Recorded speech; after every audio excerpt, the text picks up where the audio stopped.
Olá, eu sou Thales Mansano, estudante de Ciências Sociais da Faculdade de Filosofia, Letras e Ciências Humanas da USP, a FFLeste, e sou bolsista de iniciação científica do PIBIC, do CNPq, orientado pelo André Singer.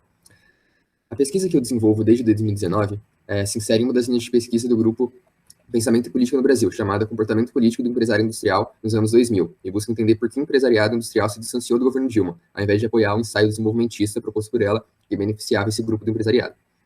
Essa pesquisa em específico tenta contribuir para as respostas dessa pergunta, com ênfase na análise do comportamento do empresariado industrial de multinacionais, buscando verificar se tem alguma particularidade no comportamento político dos diferentes grupos de empresa, dialogando especialmente com as teses sobre a formação e solução de frentes de coalizão de classe, propostas por André Singer e Armando Boito Jr. A diferença entre essas teses é, em síntese, que enquanto Singer pensa que a principal contraposição no interior da burguesia é entre uma coalizão produtivista, que unia o empresariado industrial e os trabalhadores, e uma coalizão rentista formada por instituições financeiras e a classe média, Boito argumenta que a divisão principal é entre uma burguesia interna e o capital estrangeiro. Essa pesquisa foi realizada a partir de um banco de dados que sistematiza a declaração do empresariado industrial acerca das políticas econômicas do governo. Esse banco de dados foi construído a muitas mãos pelos pesquisadores da linha de pesquisa e tem notícias que vão de 2011 ao fim de 2016, coletadas através da leitura diária de todas as edições do jornal Valor Econômico, publicadas nesse período. Essas declarações encontradas foram classificadas em favoráveis, desfavoráveis ou neutras em relação à política econômica ou ao governo. Foram incluídas notícias que continham declarações de empresários executivos ligados à indústria nos setores B, C, D e F do CNAE, que é a indústria de transformação e a construção civil, basicamente.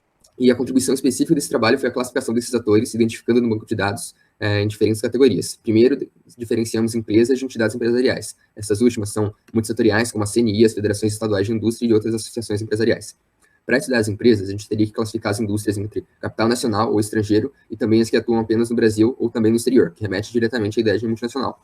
Observando a bibliografia, encontramos uma ampla variedade de definições acerca do que seria uma multinacional, esboçadas desde a década de 60, pelo menos.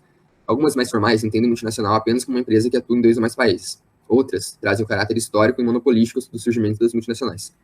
Nesse trabalho, estamos chamando de multinacionais empresas que têm unidades produtivas em 2 ou mais países, o que indica uma internacionalização significativa, que não se restringe somente a empresas que formam oligopólios, cujo estudo é mais complexo.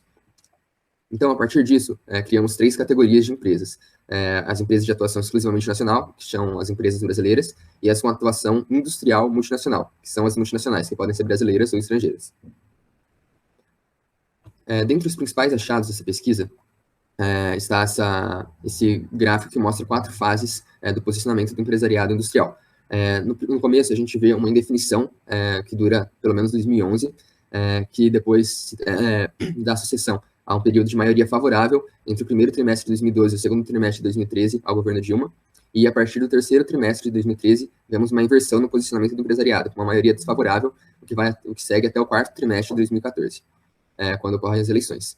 Com a reeleição de Dilma e a mudança na equipe econômica, há uma pequena recuperação no primeiro trimestre de 2015, mas que depois segue para um posicionamento majoritariamente desfavorável.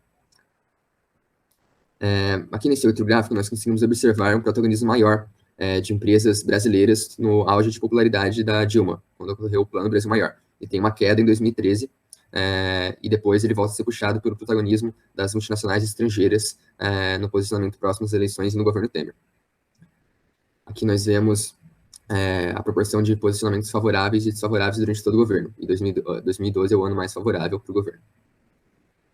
Por hora, a gente verificou que teve uma variação relevante do posicionamento entre essas 3 categorias de empresas que nós analisamos, uma diferença de cerca de 20% entre elas. Durante o governo Dilma, percebemos um afastamento como um todo, mas as empresas brasileiras mantiveram um posicionamento mais favorável. As multinacionais brasileiras tiveram uma posição intermediária e as multinacionais estrangeiras foram menos favoráveis a Dilma. Quando o Temer assume, isso se inverte. O grupo mais favorável passa a ser as multinacionais estrangeiras. Entretanto, no conteúdo das notícias não fica clara uma distinção de agenda entre esses dois tipos de empresa, pelo menos a partir das notícias. A diferença entre o posicionamento desses grupos pode estar relacionada especialmente a uma crítica das grandes empresas multinacionais ao intervencionismo, controle de capitais e a ingerência da presidência no mercado e nas margens de lucro, especialmente nas concessões. O acirramento do conflito distributivo também torna um governo Dilma já permeado por contradições muito menos palatável a essa fração do empresariado industrial.